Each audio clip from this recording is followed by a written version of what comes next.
হর হর মহাদেব। 2025 অমরনাথ যাত্রার শিগগিরই বিজ্ঞপ্তি বেরোবে। যারা এখনও ভাবছেন যে 2025-এ অমরনাথ যাত্রা করবেন, তাদের জন্য বিশেষ কয়েকটি কথা আমি বলে রাখি, যেগুলোতে আপনাদের হয়তো সুবিধা হতে পারে। যেটা হচ্ছে, বিজ্ঞপ্তি জারি হবে এপ্রিলের শেষে, এপ্রিলের শুরুতে বা মার্চের শেষে বিজ্ঞপ্তি জারি হয়ে যাবে।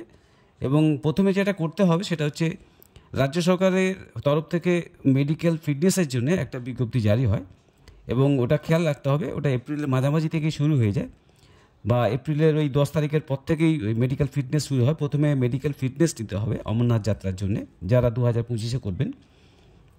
তা জেলা হসপিটাল বা সদর হসপিটালগুলো থেকে নিতে হয়, যেগুলো বিজ্ঞপ্তিতে বেরোবে, যে লিস্টে যে নামগুলো আছে মেডিকেল হসপিটালগুলো, সেই হসপিটালগুলো থেকেই আপনাকে মেডিকেল ফিটনেসটা নিতে হবে।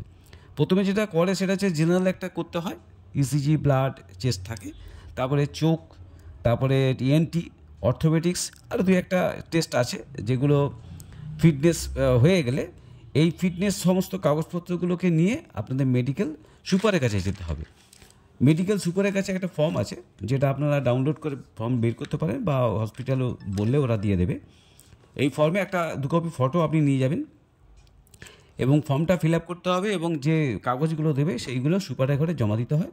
এবং সুপার যখন আপনাকে ফিটনেস সার্টিফিকেটটা দেবে, এই ফিটনেস সার্টিফিকেটটা নেওয়া হয়ে গেলে তারপরে যেতে হবে ব্যাংকে, অর্থাৎ ব্যাংক থেকে পর্চি নিতে হয়। মানে এগুলো যারা যাত্রা করবেন তারা যদি আগে থেকে এগুলো করে যান তাহলে একটা সুবিধে আছে।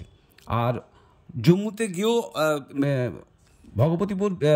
ভূপতিনগর বেস ক্যাম্পেও হয়, কিন্তু এখান থেকে করে নিয়ে গেলে সুবিধে, কারণ ওখানে কতদিন লাগবে সেটা বলা মুশকিল। তো এখান থেকে ফিটনেস সার্টিফিকেট হয়ে গেলে পারে এসবিআই ব্যাংক আছে, পিএনবি আছে, কাশ্মীর ব্যাংক আছে, এই সমস্ত কিছু ব্যাংকের লিস্টেড ব্যাংক আছে, সেই ব্যাংক থেকে পর্চিটা নিতে হবে। পর্চিটা নেওয়া হয়ে গেলে, মানে কোন ডেটে আপনি হাঁটবেন, অর্থাৎ পেহেলগাম থেকে, চন্দনপাড়ি থেকে হাঁটবেন না বালতাল থেকে হাঁটবেন, সেই ডেটটাকে নিতে হবে।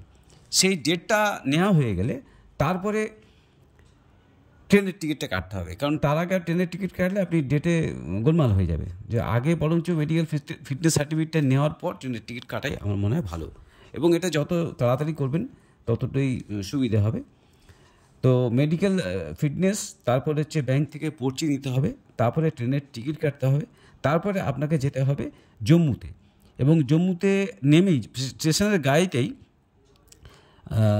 আরএফআই কার্ড নিতে হবে, যেটা ওই পর্চিটা আপনাকে দেখাতে হবে। অবশ্য ব্যাংকে যখন যাবেন পর্চিটা করার সময় অবশ্যই আধার কার্ড নিয়ে যেতে হবে, এবং উইথ জেরক্স এবং 2 কপি ফটো, তবেই পর্চিটা ব্যাংক থেকে পাওয়া যাবে। তো জম্মুতে পৌঁছে ওই পর্চি নিয়ে আপনাকে দেখালে আপনাকে আরএফআই কার্ডটা দিতে হবে। ব্যাস, ওই আরএফআই কার্ডটাই আপনাদের সব, ওইটাই ট্র্যাকিং হতে থাকে যে আপনি কোথায় আছেন। ওইটা সেনাবাহিনীর তরফ থেকে ওটাকে ট্র্যাক করা হয়। তো আপনার আরএফআই কার্ড ভূপতিনগর বেস ক্যাম্পে গিয়েও আপনি পাবেন, তবে জম্মু থেকে নিয়ে নেওয়াই ভালো, বা ওখানে গেলেও পাবেন। এরপরে যেটা করতে হবে সেটা হচ্ছে, জম্মু থেকে যারা নিজেরা করবেন তারা পেহেলগাম হয়ে চন্দনবাড়ি করতে পারেন, আর অথবা যারা সেনাবাহিনীর তরফ থেকে করবেন তাহলে জম্মু থেকে ওই 40 টাকা বা 50 টাকা একটা বাস ভাড়া বা গাড়ি নেবেন, গাড়ি করে বা অটো নেবেন, অটো করে আপনাকে ভূপতিনগর বেস ক্যাম্পে দিয়ে দেবে। এবং ওখানে লাইনে আপনাকে দাঁড়াতে হবে, এবং বিভিন্ন ধরনের চেক আপ হয়, 4 স্তরে বা 3 স্তরের চেক আপ হয়। এই চেক আপ হওয়ার পর আপনাকে ভূপতিনগর বেস ক্যাম্পে অ্যালাউ করবে, এবং এই অ্যালাউ করার পর আপনাকে ওখানে 1 রাত থাকতে হবে, এবং সেইখানে গিয়ে আপনাকে এসি রুম পাবেন, এমনি সব কিছু থাকার ব্যবস্থা আছে, খাওয়া আপনাদের ফ্রি, এবং সেইখানেই বাসের টিকিটটা কাটতে হবে। মানে যেদিন যাত্রা আছে তার আগের দিন আপনাকে বাসে এখান থেকে চলে যেতে হবে। এবারে ধরুন আপনি 10ই জুলাই আপনার হাঁটার ডেট, তো আপনাকে কম করে 6 তারিখ ট্রেনের টিকিট কাটতে হবে। তাহলে 8 তারিখ জম্মুতে পৌঁছাবেন, 9 তারিখ গিয়ে পেহেলগামে পৌঁছাবেন, 10 তারিখ চন্দনবাড়ি সকালবেলা থেকে আপনাকে হাঁটা শুরু করবেন।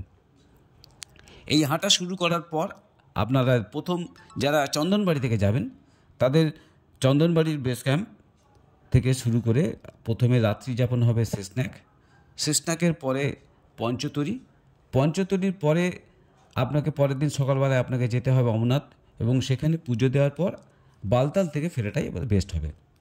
তার কারণ হচ্ছে বালতাল থেকে যারা আসবেন তাদেরকে ওই দিনই পুজো দিয়ে আবার বালতাল থেকেই ফিরে যেতে হবে, কারণ ওইটা হাঁটাটা অনেক। কারণ শেষনাগ থেকে আপনার চন্দনবাড়ি থেকে শেষনাগ পর্যন্ত প্রায় 12 কিলোমিটার হাঁটতে হবে, আর শেষনাগ থেকে পঞ্চতরি হাঁটতে হবে 14 কিলোমিটার, পঞ্চতরি থেকে অমরনাথ হাঁটতে হবে 8 কিলোমিটার। পুজো দেওয়ার পর অমরনাথ থেকে আবার বালতালে ফিরে যাওয়ার জন্য আপনাদের প্রায় 16 কিলোমিটার হাঁটতে হবে।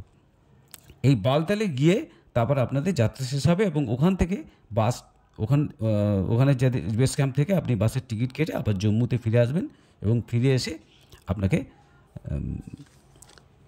ফিরে আসার পর ট্রেনের টিকিট কেটে আপনাকে ফিরে আসতে পারবেন।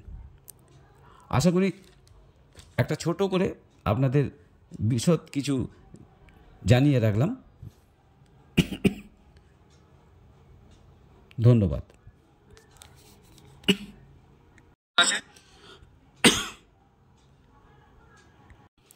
আর মোটামুটি খরচা কী হবে আমি আগেই লিখে দিয়েছি, কি কি খরচা হতে পারে আনুমানিক একটা দিয়েছি, ওর মধ্যেই আপনাদের হবে। আবার বিশদ যদি কেউ এসি ট্রেনে যেতে চান, আসতে চান, তাহলে তার খরচ আলাদা, অর্থাৎ ব্যক্তিগত খরচ, এবং ওখানে যারা করবেন তাদের খরচটা আলাদা। আর খাওয়ার চার্জটা ওখানে লাগবে না, খাওয়াটাই সম্পূর্ণ ফ্রি।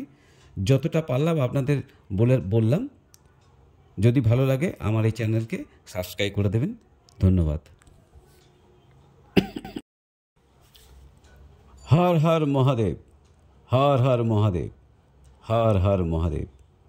ধন্যবাদ।